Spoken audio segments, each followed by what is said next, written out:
नमस्कार जय हिंद विद्यार्थी मित्रो, मी अमोल देशमुख परत एकदा स्वागत करतो.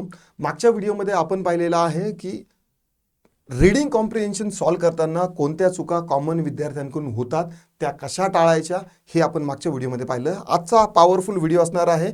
यामध्ये आपण स्किमिंग आणि स्कॅनिंग म्हणजे काय ते अगदी डिटेलमध्ये समजणार आहोत. पुढे चालून आपल्याला ज्या वेळेस या कोर्समध्ये आपण डिटेल्डमध्ये आपण लाईव्ह प्रॅक्टिकली पॅसेज सॉल्व्ह करणार आहोत तर त्यावेळेस स्किमिंग स्कॅनिंग या टेक्निक्स आपण यूज करणार आहोत. तर चला व्हिडिओ सुरू करूया. काय आहे स्किमिंग अँड स्कॅनिंग ते पाहूया. बघा, आता पूर्ण पॅसेज वाचायलाच पाहिजे का असं विद्यार्थ्यांच्या मनामध्ये प्रश्न येतो. जर उत्तर शोधायला एवढा वेळ लागत असेल तर त्याच्यासाठी नेमकं काय करायचं आहे किंवा उत्तर शोधायला तुम्हाला वेळ का लागतो, का कमी वेळेत होत नाही किंवा कमी वेळेत करायचं असेल तर स्किमिंग आणि स्कॅनिंग तुम्हाला कसं शिकायचं आहे. काही प्रश्न जे आहेत तर ते कसे सुटून जातात, म्हणजे एकतर लवकर सुटतात नाहीतर मग ते सुटून जातात. ठीक आहे. टॉपर्स जे आहेत ना, टॉपर पोर जे आहेत तर ते पॅसेज कसा वाचतात त्याची टेक्निक तुम्हाला सांगणार आहे आणि कमी वेळेमध्ये अगदी रेकॉर्ड टाईममध्ये तुम्हाला पॅसेज जो आहे तर तो सॉल्व्ह करायचा आहे आणि गपचूप चांगले मार्क्स मिळून लगेच पतले गलीचे निघायचं आहे. तर त्याच्यासाठी स्किमिंग आणि स्कॅनिंग म्हणजे काय हे समजून घेणं तुमच्यासाठी महत्त्वाचं आहे ना. आता स्किमिंग म्हणजे काय? स्किमिंग म्हणजे त्या उतारावरती वरवर नजर टाकून त्याचा एकंदर अर्थ समजून घेणे. काय स्किमिंग म्हणजे काय की एखाद्या पॅसेजवरती नजर टाकायची आहे अगदी 30, 35, 45 सेकंदासाठी आणि वरवरचा अंदाज समजून घ्यायचा आहे. आता वरवरचा जो अंदाज आहे, फॉर एक्झाम्पल असं जर कुठे लिहिलेलं असेल पॅसेजमध्ये तर तो तुमचा पॅसेजचा मेन गाभा असतो का? नाही. आता पॅसेजचा मेन गाभा पण कसा ओळखायचा ते आपण पुढे पाहूया. ठीक आहे ना. आता प्रत्येक शब्द जो आहे ना तर तो स्किमिंगमध्ये वाचायचा नसतो. मेन आयडिया जी आहे ना तर ती समजून घ्यायची असते किंवा उत्तर कशाबद्दल आहे हे ओळखायचं असते ना. आता मी मागच्या व्हिडिओमध्ये तुम्हाला सांगितलं की पॅसेज जो आहे तर तो वाचायचा कधी, तुमचे प्रश्न वाचून झाल्यानंतरच. त्यामध्ये मी काही विद्यार्थ्यांची आता या दोन्ही टेक्निक ज्या आहेत तर त्या मी सांगतो. कधी कधी अगोदर तुम्हाला स्किमिंग करणं देखील खूप महत्त्वाचं ठरतं. म्हणजे प्रश्न अगदी वाचायच्या अगोदर देखील तुम्हाला एक 30 ते 45 सेकंदापर्यंत 30 सेकंदापर्यंत पॅसेज जो आहे तर तो नेमकं फक्त काय करायचं आहे, वरवरचं वाचन करायचं आहे. ठीक आहे. वरवरचं वाचन केल्यानंतर मग प्रश्न जायचा आहे आणि नंतरच मग परत पॅसेजवर जायचं आहे. प्रत्येक प्रश्नाविषयी तुम्ही ऑलरेडी त्या पेपरवरती लिहून ठेवले असणार आहे, जेणेकरून तुम्हाला उत्तर जे तर ते लवकर शोधण्याला मदत होणार आहे. म्हणजे स्किमिंग म्हणजे काय की बाबा त्याच्यामध्ये फक्त पाहायचं आहे, वरवरचं करायचं आहे. ठीक आहे. हे झालं स्किमिंग. नंतर आता पाहूया पुढचं, स्किमिंग वापरायची कशी.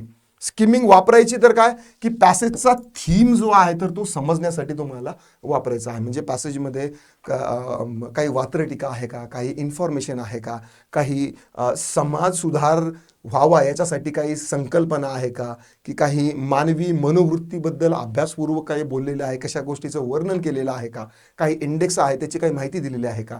तर ही थीम जी आहे ना तर ती समजण्यासाठी तुम्हाला मदत होते. म्हणजे महिलांविषयी आहे की शिक्षणाविषयी आहे, मुलांच्या शिक्षणाविषयी आहे, पालनपोषण आहाराविषयी आहे, भारताच्या GDP विषयी आहे. हे थीम समजण्यासाठी तुम्हाला मदत येईल. नंतर मेन आयडिया जे आहे ना तर ते शोधण्यासाठी तुम्हाला स्किमिंग येते. स्किमिंग केल्यानंतर तुम्हाला पहिल्या किंवा शेवटच्या पॅसेजमध्येच तुम्हाला मेन आयडिया जे आहे ना तर ती पकडायला येते. टायटल किंवा समरी जे आहे तर ते प्रश्नासाठी तुम्हाला कशा पद्धतीने शब्दरचना करायची आहे तर हे स्किमिंगमधून जातं. कधी कधी विचारतात की बाबा या पॅसेजसाठी तुम्हाला जर उपयुक्त किंवा समर्पक असं नाव द्यायचं असेल तर तुम्ही काय देणार, तर ते देखील येतं. उत्तर वाचताना वाचायचं आहे की नाही हे ठरवण्यासाठी स्किमिंगने वेळ वाचतो. ठीक आहे. जर तुम्हाला समजा डिटेलमध्ये पॅसेज वाचायचा आहे की नाही हे देखील कधी कधी स्किमिंगने ठरतं. ठीक आहे. आणि नंतर आपण पाहूया स्कॅनिंग म्हणजे काय. स्कॅनिंग म्हणजे काय. ठीक आहे. स्कॅनिंग म्हणजे काय की पॅसेजमधून स्पेसिफिक माहिती मिळवणे. आता तुम्ही स्कीम केलं, स्कीम करतानाच तुम्ही काय केलं की काही नंबर असेल, काही सिटीचं नाव असेल, काही वर्ष असेल किंवा काही स्पेसिफिक ॲक्रोनिम दिलेले असतील ते तुम्ही पेपरवरती लिहून ठेवले. ठीक आहे. आता प्रश्न वाचल्यानंतर तुम्हाला काय आहे की तिथं त्या प्रश्नामध्ये लेट्स से की एखादं आलं 137 पार्क ॲव्हेन्यू. Park avenue. आता हा शब्द तुम्ही काय केला की स्कीम करताना तुम्ही लिहून ठेवला पेपरवरती आणि तोच जो प्रश्न आहे तर तो कुठं आलेला आहे तुम्हाला प्रश्नामध्ये दिसतो. तो शब्द हा जो आहे तो प्रश्नामध्ये दिसतो. तर मग तुम्हाला हा जो शब्द आहे तो पर्टिक्युलरली हायलाईट करून तो त्या पॅसेजमध्ये कुठे आहे हे जर तुम्हाला समजून घ्यायचं असेल तर त्याच्यासाठी स्कॅनिंग लागते.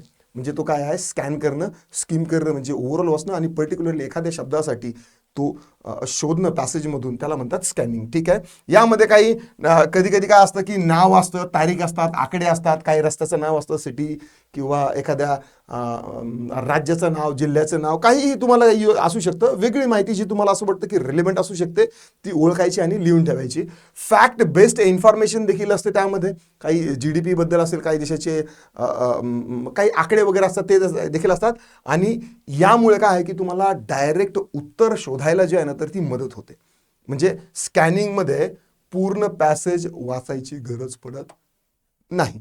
तुम्ही एकदा पॅसेज स्किम केला, नंतर प्रश्न पाहिले, नंतर वाचला, नंतर मग तुम्हाला स्कॅन करायचं आहे, तर त्या स्कॅनिंगमध्ये तुम्हाला पूर्ण पॅसेज वाचायची गरज पडत नाही. प्रश्नांमध्ये जे काही कीवर्ड्स आहेत हायलाईट तुम्हाला करायचे आहेत आणि ते तुम्हाला पॅसेजमध्ये वापरायचे आहेत. आता स्कॅनिंग कधी वापरायची? स्कॅनिंग कधी वापरायची पहा. फॅक्ट बेस्ड जर क्वेश्चन दिलेले असतील तर त्यासाठी तुम्हाला वापरायचे आहे. ट्रू फॉल्स प्रश्नासाठी देखील तुम्ही वापरू शकता. देन स्पेसिफिक लाईन शोधण्यासाठी किंवा तो वर्ड असेल तो शोधण्यासाठी तुम्हाला स्कॅन करणं गरजेचं आहे. आणि टाईम कमी असताना, वेळ कमी असताना फक्त तो पर्टिक्युलर शब्द जो आहे तर तो स्कॅन करणं, याच्यासाठी तुम्हाला स्कॅनिंग वापरायची आहे. आणि स्कॅनिंगने काय आहे की तुमची ॲक्युरसी वाढते.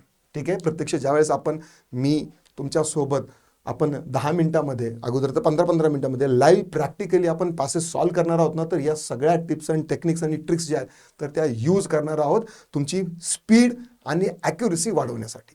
ठीक आहे ना. आता स्किमिंग आणि स्कॅनिंग मधला फरक काय आहे? स्किमिंग म्हणजे काय की बाबा एकंदरीत वरचा अर्थ पकडणे. स्कॅनिंग म्हणजे काय की बाबा ठराविक कीवर्डच्या संदर्भात माहिती जी आहे तर ती लवकर ओळखणे. स्किमिंग जी आहे तर ती पॅसेज वाचायचा अगोदर जनरली केली जाते. स्किम करता आली तर करायची, नाही तर प्रश्न वाचून नंतर डायरेक्टली पूर्ण जरी वाचलं तरी चालतो.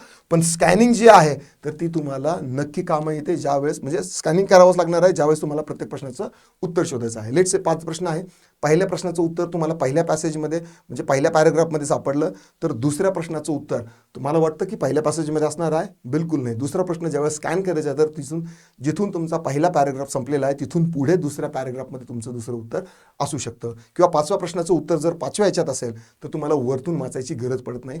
थोडंसं सायकोलॉजिकली तुम्हाला विचार करावा लागणार आहे आणि सोपी गोष्ट आहे. त्याच्यावरती प्रॅक्टिस जर केली ना तर नक्की तुम्हाला या टेक्निक ज्या आहे ना तर त्या वापरायच्या कशा आणि कसं लवकरात लवकर मार्क्स घेऊन निघायचं हे तुम्हाला कळणार आहे ना. आता बिगिनर स्टुडंटसाठी प्रॅक्टिस कशी करायची? अगोदर स्किमिंग करून जे आहे ना तर ते पॅसेज समजून घ्यायचं आहे आणि नंतर मग प्रश्न वाचायचे आहे. उत्तरासाठी तुम्ही काही लिहून ठेवलेलं असेल ना तर ते स्कॅन करायचं आहे आणि हळूहळू स्पीड वाढवायची आहे. मी तुमच्यासोबत असणार आहे. RCG आहे ना तर ही याच्या टिप्स आणि ट्रिक्स जे आहेत ना तर यांनी काय होतं की तुमचं म्हणजे RCG आहे ना तर ते सोपं होतं. लक्षात ठेवा, प्रत्येक शब्द वाचायची गरज नाही आहे तुम्हाला. स्कॅनिंग जी आहे तर स्किमिंग जी आहे तर ती वेळ वाचवते आणि स्कॅनिंग जे आहे तर ते तुम्हाला उत्तरं शोधायला मदत करते.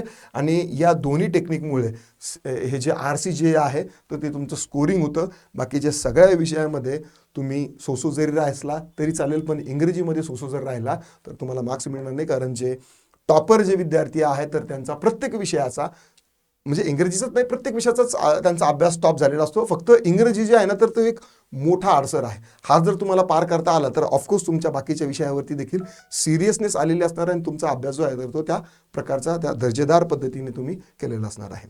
आशा करतो तुम्हाला आजचा व्हिडिओ आवडला असेल. आता नंतर भेटूया पुढच्या व्हिडिओमध्ये. तोपर्यंत राम राम.